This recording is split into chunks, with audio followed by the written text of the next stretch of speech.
Our colleague Slindelo Masikane is on the scene there and she's standing by for us. Sli, if you can just talk us through what it is that you are seeing from your vantage point. Yes, good afternoon. We are here in Centurion, Dudu and Temegile, to receive the body of Bob Mabena, the veteran broadcaster who has recently passed away. And as you can see, the funeral parlor is now arriving. A guard of honor has been formed by industry colleagues as well as family and friends who, of course, were in a memorial service yesterday to celebrate his life. It had to be held under COVID-19 regulations, and of course not more than 50 people were allowed. Bob Mabena was loved by many, and so that service was then of course streamed virtually. We also took it live on ENCA as well. As you can see, we have Power FM chairman Gibbon Mkari, who is also a very close friend of the deceased.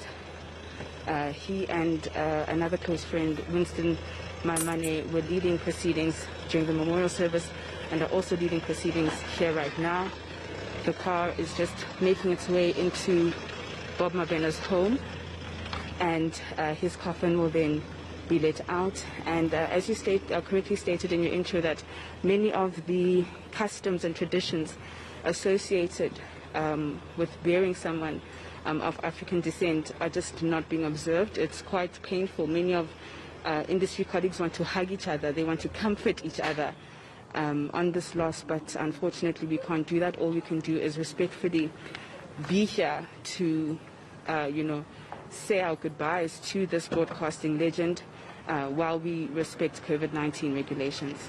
And Sli, as we look at these pictures, perhaps when the body is being removed from the vehicle, we could then just observe that in silence to give the moment its dignity. But you were at the memorial service yesterday, and there was again an outpouring of not just grief, but love and respect for a man who contributed decades worth of service to media and broadcasting.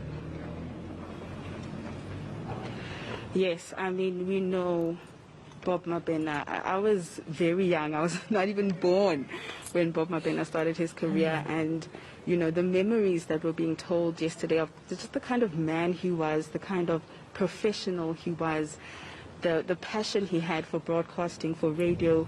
You could really feel the love in that room and the sense of loss.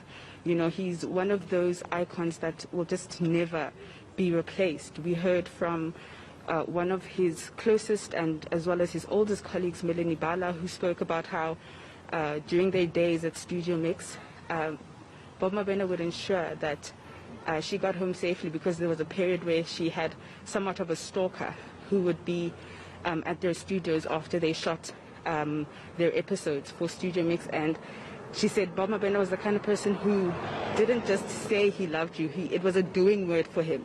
And he expressed it in the way he respected his colleagues.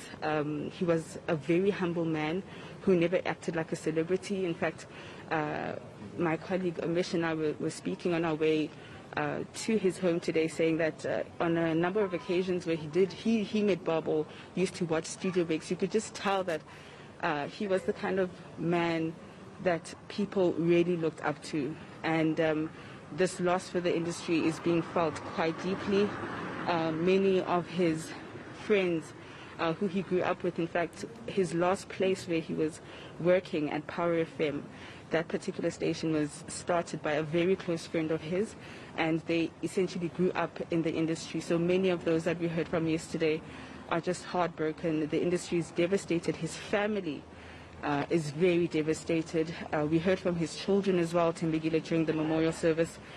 Clementine in particular speaking on behalf of the children, saying that, although Bob Mabena isn't with us anymore, he lives on through them.